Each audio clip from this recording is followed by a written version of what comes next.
Hyvää päivää Videospace-katsojat! Nythän on semmonen tilanne edessämme, että on tulossa elokuvateattereihin elokuva nimeltä 28 vuotta myöhemmin.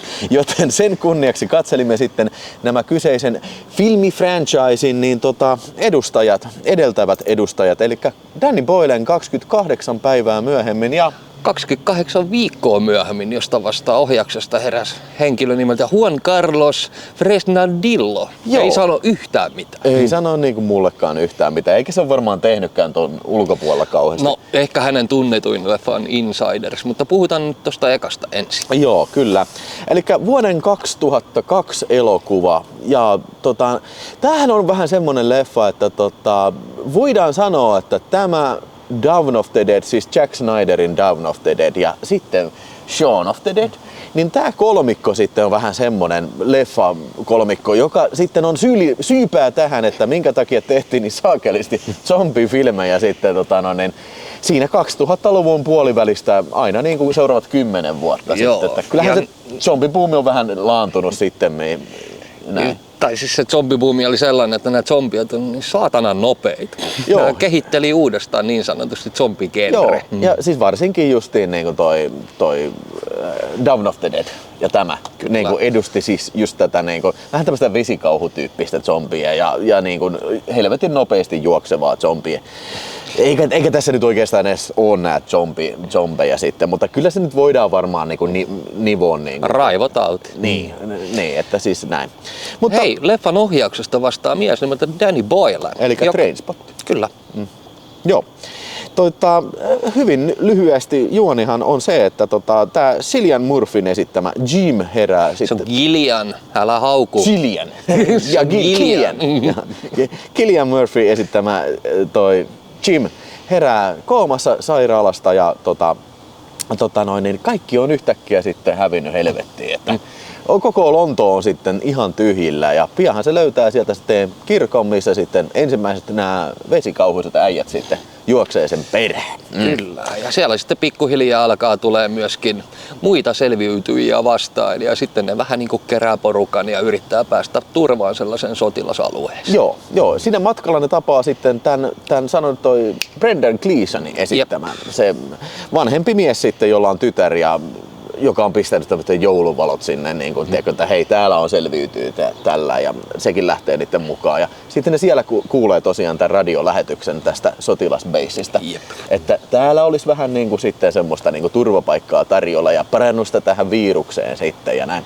Mutta toisin kuitenkin käy, nimittäin siellä sotilasbeississähän on sitten tämä Christopher Ecclestonin esittämä tämä tämmönen sotilaskenraali tai komentaja, joka sitten on. Siellä on oma pataljona ilmeisesti, tai oma semmoinen sotilasporukka. Niin, joka on niinku selviytynyt tästä ja sitten ne niillä on vähän epämääräiset motiivit sitten tässä kuitenkaan, että ei ole mitään parannusta löydettävissä täältäkään ja näin. Joo, No, siis ensinnäkin tää taitaa olla ensimmäisiä näitä elokuvia, mitkä on kuvattu kokonaan digillä. Joo, eli jos en nyt ihan väärin muista, niin sama Canonin kamera on ollut pääasiassa tässä käytössä, kun me kuvattiin NATO Commandoa aikaisemmin, vähän sen jälkeen sitten, mutta siis tämä on ilmeisesti tämmöinen tietoinen ratkaisu tässä, että on haluttu tehdä tämmöisen digivideomaisen tapasta kuvaa ja siis siinä on tiettyjä etuja, että ne pystyy kuvaamaan siis tosi nopeasti. Joo. Mikä oli tietysti ratkaisevaa tässä, kun ne on kuvannut oikeasti Lontoossa sillä, että ne on sulkenut katuja tällä, että pääsee nopeasti sisään ja nopeasti ulos siitä sitten tyyliin minuuteissa tällä. Ja siltä kohtaus oli tasan minuutissa kuvattu. Joo, että se on sinänsä hämmästyttävää tällä. Ja lisäksi varmaankin digivideo on valittu sen takia, että se näyttää urheilukuvaukselta. Siis se on tavallaan haettu uudenlaista tyyliä tähän elokuvaan ja onhan siinä etunsa siinäkin kohtaa, että kun esimerkiksi on rankkasade, se näyttää ihan hienolta, tiedätkö, se ei välttämättä filmille ei oikein saa taltioita sadetta sillä lailla. Mutta kyllä mun täytyy sanoa, että näin 2025 kun tätä kattelee, vaikka Blu-rayltä ymmärtääkseni jonkin sortin AI:lla paranneltu 4K-versiokin on tulossa. Mutta siis tää on SD, eli siis 720p resoluutille kuvat, niin tää vaan näyttää paskaa. Kyllä se vaan nyt valitettavasti näyttää. Ja mä olin ihan varma, että silmä tuossa jossain kohtaa tottuu, mutta ei vittu, ei se oikein tottunut. Se vaan alkoi ärsyttämään enemmän ja enemmän. Ja sitten se, kun siihen tuotiin vielä mukaan se ihan hullu sen kameran heiluttaminen, niin se alkoi oikeasti jopa jossain kohtaa vähän särkemään silmiä ja päätä. Joo. Ja siis niin kuin, jos mietitään tätä aikakautta, eli 2002 kun tää on tullut, niin siis Gladiatorihan tuli vähän ennen sitä, niin, pari vuotta ennen. Ja siis sehän oikein toi muotiin tämmösen vitu shaky-camia. Sitten leikataan niin vitu nopeasti, ettei varmasti saa mitään selvää. Tässä on monta semmoista kohtausta, että siis mä niin kuin tajuan pääpiirteet, mitä siellä tapahtuu, mutta niin mä en vittu erota, kuka tekee mitäkin. Ja siis se on kyllä mun mielestä helvetin rasittavaa kyllä.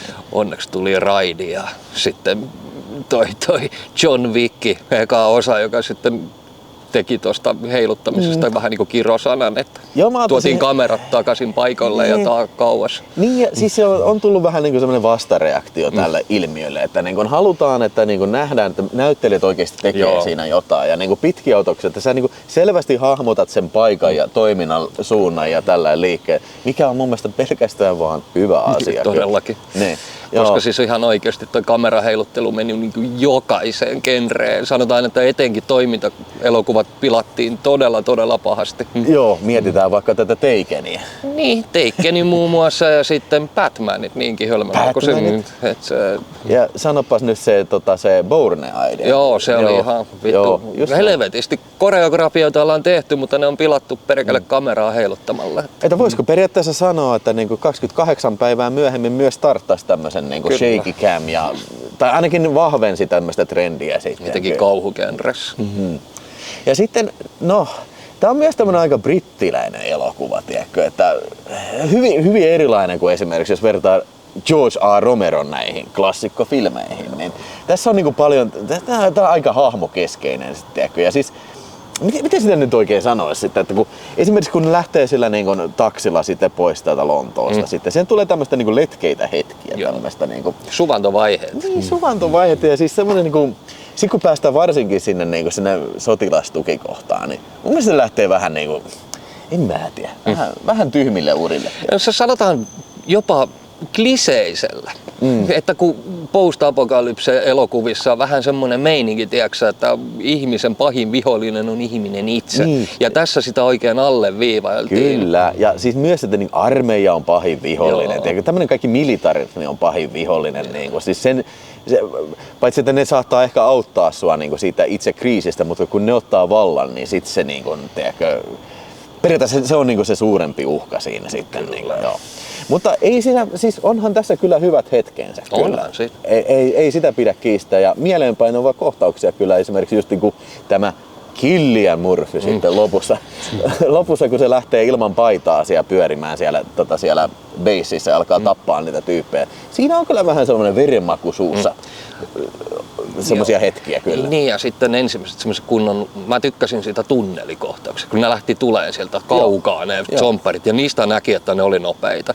Ja itse asiassa tekijät oli hakenut niin kuin Englannin maajoukkuetason juoksijoita sinne, että ne halusi oikeasti näyttää siltä, että ne on vitun nopeita ja niin kuin vahvoja. Ja sen takia ne haki niin kuin ihan oikeita urheilijoita sohon juoksemaan. Että. Joo, siis kyllä nämä on saakelin nopeita. Ja totta kai ehkä mun suosikkikohta, tai siis niin kuin parasta tässä filmissä on se alkupää. Tiedätkö, kun se menee siellä Lontoossa yksinään, niin siinä tulee semmoista hyvää meininkiä. Tulee vähän mieleen esimerkiksi Charlton Hestonin filmi toi Viimeinen mies, Omega Man. Niin. No sen alun mun mielestä pilasi se vitun alun selitys. Kun ne anarkistit hyökkäs sinne saatanan apina jokin, mikä tieteellinen laitos se nyt oli, missä oli apinoiden kanssa tehtiin tieteellisiä kokeita ja ne meni vapauttamaan niitä. Joo. Siis ihan samaa mieltä. Jättäkää kokonaan pois. Jos leffa olisi alkanut siitä, kun se herää yksin sieltä, niin vähän enemmän sellaista niin kuin mysteeritunnelmaa olisi ollut siinä. Ja siitä olisi voinut ehkä jatkaa vielä vähän pidempään sitä, että sitä haahuilua, ennen kuin se pääsee sinne, löytää sinne kirkkoon, mikä on tänä ruumiita, mistä sitten alkaa tää zombien mättö tällä. En yhtään ihmettele, vaikka tosta tehtäisiin vielä jonkinnäköinen sarja. Koska siis se olisi melkein sopinut jopa sarjamaiseksi, että jos niinku hitaasti olisi halunnut sitä lähteä viemään eteenpäin. Niin ja siis sellainen, että niinku erilaisia ihmiskohtaloita kyllä tässä samassa 28 päivää. Se alkaisi niinku, vähän niinku eri ajasta aina, niinku, tiedätkö siellä. Itse asiassa tuossahan on tehty sitten semmoinen, vähän sen tyylinen semmoinen kuin Survivors TV-sarja 70-luvulla, sitten, mikä on brittiläinen sarja kanssa. Se on itse asiassa aika hyvä kyllä, kannattaa se katsoa. Sittenhän tietysti on aina mentävä torille, kun tätä katselee, kun siinä lopussa tulee tää hävittäjälentokone ja sitten se selvästi puhuu suomen kieltä siinä. Että tilakka, eikö lähettäkää meille helikopteri? Millä emme selviytyneet, lähettäkää helikopteri, jotain tämmöistä. Joo, ja sitten alkukohtauksesta yhtä anarkistia esitti Jarmo Hietala. Jyväskylästä päin. Ja mä kattelin, että hän on todella monessa Danny Boylen leffassa ollut sivuosissa, semmoisissa pienissä niin kuin extraosissa. Onko se joku Danny Boylen kaveripiiristä sitten? No. Mutta ennen kuin lähdetään tästä torille, niin... Arvosana pitäisi antaa. niin, Mä annan semmoiset 3,5 tähteä. Solid. Joo. Ihan ok. Joo. Mutta siis valitettavasti täytyy sanoa, että mun kohdalta ainakin aika oli tätä syönyt. Mä en olisi uskonut tätä, mutta kyllä aika oli syönyt. Ja...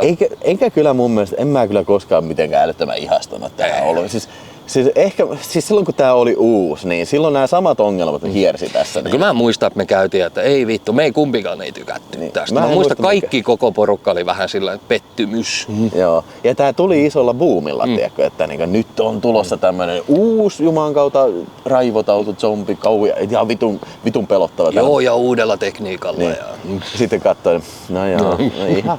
Mutta joo, en mä nyt halua paskantaa tämän päälle. Siis onhan tulla nyt paikkansa historiassa, elokuvahistoriassa. Ilman muuta on. Ja siis semmoinen trendsetteri jälleen kerran. Ja myöskin se, että niin kun, tää on kuitenkin hyvin tehty. On. Siis vaikka niin kun on kuvanlaatu on mitä on, mutta niin kun sitä on kuitenkin tää on kuvattu tosi hyvin, että niin kun, vaikka on shaky-camia, mutta on tässä niitä niin kun, hyviä kamera-ajojakin ja siis semmoista näkemystä siihen niin kun, laajoihin kuviin ja niihin autioihin kuviin kyllä. Niin ja sitten lavastus, maskeeraukset, kaikki tämmöiset toimii hienosti ja sitten vertakin lentää, mutta olisi sitäkin saanut nyt vähän enemmän lentää. Niin ja olisi vähän selvemmin voinut esittää. Kyllä. Siis kyllä niillä on selvästi ollut niitä efektejä, kun lähtee käsi irti ja tällä. Mutta niin kuin, Tää menee semmoiseksi verellä läträämiseksi ja kameran heilutteluksi ja sä meinaa saada millään selvää, että kuka syö kumpaa ja mitä. Ja... Joo, se on vähän se juttu, mutta siis tää oli tätä aikakautta. Mä annan 3 tähteä. Ihan hyvä, ihan ok, että niin kuin näin, mutta niin kuin 3 tähteä saa meikäläistä riittää. Ja sittenhän se oli seuraavaksi sitten tämä Julio Iglesias, Enrico Iglesias. Joo. Fresnadillo. Elikkä... Ei sano mulle yhtään mitään. Että siis ainoa, minkä mä kattelin IMDb:ssä, niin oli Insiders-niminen leffa, joka oli tehty suoraan tämän jälkeen, joka sanoi mulle edes vähänkin jotain. Joo. Mutta muuta en tiedä. 5 vuotta myöhemmin sitten. Niin 2007 tosiaan. Joo, ja siis tämähän sijoittuu aikaan, että on 28 kuukautta, ei kun viikko on kulunut siitä, kun on... Eli puoli vuotta about.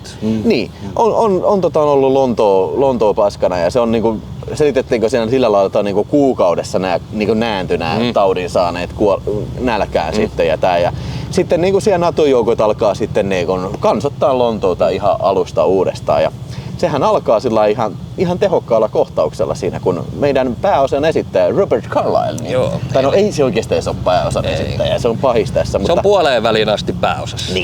Niin se on sellaisessa talossa porukan kanssa silloin 28 viikkoa aikaisemmin. Ja siellä on zombit hyökkää ja se pakenee kuten pelkuri sieltä sitten ja jättää vaimonsa sinne taakse. Nyt sitten 28 viikkoa myöhemmin, niin se on sitten siellä Lontoossa joku Big Shot ja tällä. Ja sen poika ja tytär on tulossa sinne sitten asuttaa Lontoota uudestaan. Kyllä. No mitä silloin tehdään? No tietysti heti seuraavana päivänä, kun olet saapunut, lähtekää pois karanteenialueen ulkopuolelta. Etsimään äitiä. Niin, tai ne menee niinku, jostain syystä niinku, ihan muuten vaan käymään niinku, heidän vanhassa kodissaan. Ja siellähän on sitten niinku, tää mutsi, joka luultiin kuolleen, se on asunut siellä sen 28 viikkoa. Ja se sitten pelastetaan sieltä ja käy ilmi sitten niin, että sehän onkin sitten semmoinen immuuni tälle, että se on kantaja, tämän taudin kantaja, mutta ei tule itse raivohulluksi, mutta pystyy tartuttamaan sen. Ja siinä sitten toi Robert Carlyle menee sitä, ne siirtää sen vaimon sinne karanteeniin tai sinne alueelle, missä on turvallista olla, ja Robert Carlyleen, ja sitten tämä hahmo menee sitten vähän vaimolle puhumaan, ja sitten vaimo onnistuu tartuttamaan Robert Carlyle, ja Robert Carlyleista tulee raivotautinen, ja hän sitten levittää sen taudin sinne alueelle sisälle, ja mikään ei sitä taudin leviämistä pysty estämään, ja sen jälkeen alkaa karkaaminen sieltä alueelta. Joo, ja tässä on jälleen kerran tämä kritiikki sitten armeijaa kohtaan, että nämä armeijan tyypit heti, kun se alkaa tauti leviä, niin heti koodi punainen. Ja ne päättää pommittaa sen paskaksi. Niin kuin, miten se loppujen lopuksi edes auttaisi? En tiedä. Eikö ne voi vaan, että okei, vetäydytään vittuun täältä. Me tiedetään, että nämä kuukauden sisään kuolee kaikki. Niin. Mennään vaan pois sieltä sitten. Ja tullaan kuukauden kuluttua takaisin. Niin ja vähän ehkä nyt tiedätkö, niin vähän varmemmin nyt, tiedätkö, ettei päästetä jotain killejä esimerkiksi niin karanteenialueen ulkopuolelle ja näin. Joo, se lasten tyhmyys tässä elokuvassa niinku vitutti. Lasten tyhmyys ja sitten niin toi armeijan tyhmyys ja sitten vähän tämmönen niin tiedätkö, sormella osoittelu siihen, kun meillä esitellään tää Robert Carlyle hahmo, että se on niinku pelkuri tällä ja sitten niin se pyytää anteeksi lapset, että en mä tiennyt, että mutsi jäi eloon, niin tiedätkö. Ihan vitun sekava tilanne, niin että ei ne lapset nyt varmaan syyttäisi sitä. No siis sillä jätkällä oli aikaa tehdä päätös ehkä sekunti. Niin, ja se niinku valitsi sen pelkurireitin. Mutta ja siis se, että kun se näki, että se oli niin kaukana sen vaimo ja sitten myöhemmin näki sen ikkunassa, niin mitä sen olisi pitänyt tehdä? Ja siis se, että sehän olisi varmasti kuollut siihen, koska se vaimo osoittautui, että se oli niinku immuuni sillä. Just näin. Ja sitten se joutui juokseen vittu pakoon sinne veneelle ja sitten perämoottorin avulla menee saakeli lopeta pois. Siellä tuli varmaan 200 zombia. Niin mitä se olisi tehnyt? Ei yhtään mitään. Niin, että vittu ei voi olla, että sekin on immuuni sitten. Niin. Mutta vähän tämmönen turha dramaattinen käänne siihen näin. No oikeastaan loppuelokuva onkin sitä sitten, että hei, Jeremy Renner näyttelee tässä, että sen esittämä tämmönen SWAT-joukko, tämmönen NATO-mies sitten ja sitten semmonen lääkärisnainen sitten näitä lapsia sitten yrittää sitten johdattaa pois täältä Lontoon alueelta. Kyllä. Ja sitten siellä on yksi komentajista, muissa Idris Elba. Eli tässä on itse asiassa castingin tosi hyvin kohdillaan. Ja sitten sitä helikopterikuskia näytteli se, mä en muista sen näyttelijän nimeä, mutta siis toi pyörätuolimies tosta Ots Kylmäringistä. Niin se tumma kaveri. Joo. Mutta se loppu on sitten siis tämmöistä kujanjuoksua sitten, että näin ja selviytymistä, eli sen perinteinen selviytymistarina. Joo. No sanotaan näin, että hyvät puolet on ainakin se, että tässä on aika tämmöistä näyttävää tämmöistä katastrofikuvausta. Huomautetaan paljon isommalla budjetilla tehty kuin puolet kalliimmin. Eka oli 8 miljoonaa, tää oli 15. Joo. Ei siltäkään kuulosta kauhean isolta. Ottaa huomioon, että tässä on aika näyttäviä näitä Lontoon-kuvia ja sitten kun pommitus tulee siinä ja myöskin tässä on helvetisti enemmän verta kyllä. Se täytyy sanoa. Joo, se oli kyllä. Ja sitten, mutta tässäkin oli tätä kameraheiluttelua, mutta onneksi sekin oli vähempään päin. Eli sitten kamera heilu, mutta ei se niin paljon heilu. Joo. Ja, siis, ja kriittisessä kohtauksessa, kun zombi hyökkää kimppuun, niin siinä ei kameraa niin paljon heiluteltu. Niin, enemmän semmoinen, kun se juoksi sen zombien perässä, niin silloin se kamera heilu vähän liikaa. Ja sitten oli, siis sellainen, kun on semmoinen joukkokohtaus, niin siinä on kamera heilunut. Varmaan halutaan luoda semmoista sellaista pakokauhua. Mutta sitten kun mennään sellainen mano a mano, niin silloin se on vähän hillitympää, niin kuin sanoikin tuossa. Niin. Joo, eli verta on paljon. Tässä oli hyviä kohtauksia. Esimerkiksi se, mikä mua naurattaa eniten, on se tämä helikopterimies. Kyllä. Se vetää helikopterin lavat edellä, niitty on täynnä zombeja tai näitä raivotautisia. Se viipaloina ihan palasiksi. Ja mä en tiedä miten, se on hienosti tehty. On, kyllä vittu lähtee päälakeja päätä ja puolikasta ruumista lentelee. Ja ne ei näytä sillä, että ne olisi kaikki CGI-nä ainakaan. Ei todella. Musta se näytti siltä, että siellä oikeasti posauteltiin kuin nukka ja paska. Joo, ja siis saman vuoden, siis 2007, tuliko silloin Planet Terror, niin siinähän on samanlainen kohtaus. En tiedä kumpi, oliko se sattumaa vai että kuuliko jompikumpi, että oi ne tekee semmoinen, tehdään vielä mekin semmoinen kohtaus sitten. Joo. Niin, eli kuvasto on hienoa. Mä tykkäsin siitäkin, että se on sitä myrkkykaasua, sitä kemiallista asetta. Se on savuja täynnä nämä kujat ja kadut tällä. Ja liekinheittimet. No mä tykkäsin niistä kamera-ajoista, etenkin siinä alussa, kun se lähtee sitä talosta juokseen ja sitten se kamera lähtee seuraamaan sitä ja näkee, että ympäriinsä alkaa noita zombieita juokseen sen perään, että se on minun kunnon lauma. Että oli niin saatana hienosti kuvattu. Ja vielä, kuka se jätkänen musiikit nyt tekee? Onko se John Murphy?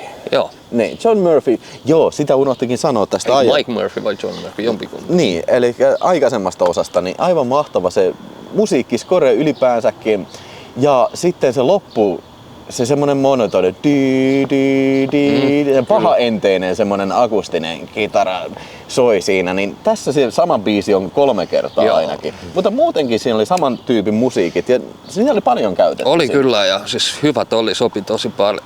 Joo, John Murphy. Joo. Kyllä. Joo, siis musiikit on molemmissa on aika hyviä kyllä ja näin. Että... Joo, ei se tohon kaadu asiat. Ei, joo, ei. Eikä tää nyt kaadu oikeastaan mihinkään muuhun kuin tohon ärsyttäviin lapsiin. Ärsyttäviin lapsiin, tyhmiin juonen käänteisiin. Niin ja sit siinä oli semmonen suvantovaihe kanssa, minkä olisin jättänyt pois, mutta... Niin. Joo, näissä molemmissa oli. Mitäs sä oot siitä mieltä, niin kun mietitään Robert Carlyle, niin onko se tässä vähän haaskattu? Kyllä sen loppujen lopuksi niinku, se on niin vähän, se puhuu niin vähän ja se on loppujen lopuksi niin vähän, koska se on puolet ajasta se isipappa siinä niin. ja puolet ajasta se on zombia, karjoa zombia. Niin, että luonnennäyte, siis loistava näyttelijä, niin mitenköhän se on lähtenyt? Onko se sanottu, että okei, mä oon kyllä aina halunnut esittää tämmöistä karjuvaa raivotautista kyllä. Niin, siis Robert Carlylen hän piti olla siinä alkuperäisessä, siinä ensimmäisessäkin, samoin kuin Ewan McGregorin. Joo. Että niiden kummankin piti olla, mutta Robert Carlylella oli jotain muuta hommaa silloin, niin hän sitten lupasi tulla tähän ja hän sitten tuli. Joo, ei tämä nyt sinänsä kritiikki ollut, mutta vähän kummallista tuntuu, että kuka tahansa varmaan olisi voinut näytellä tätä roolia. Mutta siis kyseessä on semmoinen näyttelijä, tiedätkö, että niinku kulttinäyttelijä. Mä olisin sille niinku isomman roolin ja vähän semmoisen ehkä syvällisemmän roolin vielä kirjoittanut. Että semmoisen, että joka olisi mennyt sitten alusta loppuun asti. Niin, joo. Joo, siis kaiken kaikkiaan mä ehkä voisin sanoa, että tiedätkö, kohtalaisen ehkä turha jatkoosa ja tyhmiä juttuja on jonkun verran, mikä vähän ärsyttääkin. Mutta en sitä voi kiistää, etteikö se ole semmoinen aika mukaansa tempaava, kun lähtee kunnolla se actioni siinä. Kyllä, viihdyttävämpihän tämä kuin eka. Mutta tämä ei ole ehkä sinänsä niin merkittävä elokuva. Et missään nimessä kyllä, että näin. Juu, ei tää historiaa jää, niin, kun eka taas jää ihan varmasti. Että. Mutta eri ansioista, niin mä annan 3 tähteä. Mä annan tälle 3,5 tähteä. 3,5. No joo, ei nää nyt huonot arvosanat. Nää nyt menee käsi kädessä. Niin, joo. Mutta siinä ykkösen ymmärtää, miksi se jää elokuvahistoria nimenomaan sen digikuvauksen takia ja halvan budjetinsa takia. Ja oli menestys 80 miltsiä siis tämä. Eka oli 80 miltsiä, tämä oli 65. Joo, eli se nyt ehkä vähän selittää sitä, että minkä takia nyt siis herran vuonna 2025 sitten Hollywood epätoivoisesti nyt kaivaa kaikki tämmöiset NS-franchiseit haudastaa ja tekee lisää jatkoosia. Ja mitä odotuksia sitten 28 vuotta myöhemmällä? Joo, no mä ehkä odotan about saman tyylistä kuin tämä on se, että se traileri ei nyt, en mä nyt mitenkään tiedätkö, riemua kiljahdelleen katsonut sitä traileria, mutta mä siis ihan solidia kauhuviihdettä odotan ehkä siltä sitten. Entäs sä? Mä en odota mitään. Toi traileri ei sanonut mulle mitään. Että yleensä sitten taas kun noin paskat trailerit on, niin sitten leffa sattuu olemaan vähän parempi. Mutta toivottavasti on niin, että kyllä mä nyt ainakin haluan viihtyä sen kanssa. Mutta kun tää vuosi on just semmonen, että tulee paljonkin näitä remakeja, esimerkiksi Running Mania, että se on varmaan sitten seuraava se, mikä sitten uudelleen käynnistetään. Että. Mutta me mennään katsomaan nyt sitten se ensi-iltafilmi ja sen sitten näette meidän mielipiteet seuraavassa videossa sitten. Kyllä. Kyllä. Kiitoksia tästä ja heitä omat mielipiteet näistä 2 elokuvasta sitten, että niin. Näillä mennään, mutta lähdetään nyt sitten sinne lähdetään. Vilmiteatteriin. Oi. Perse puuttuu. Kyllä.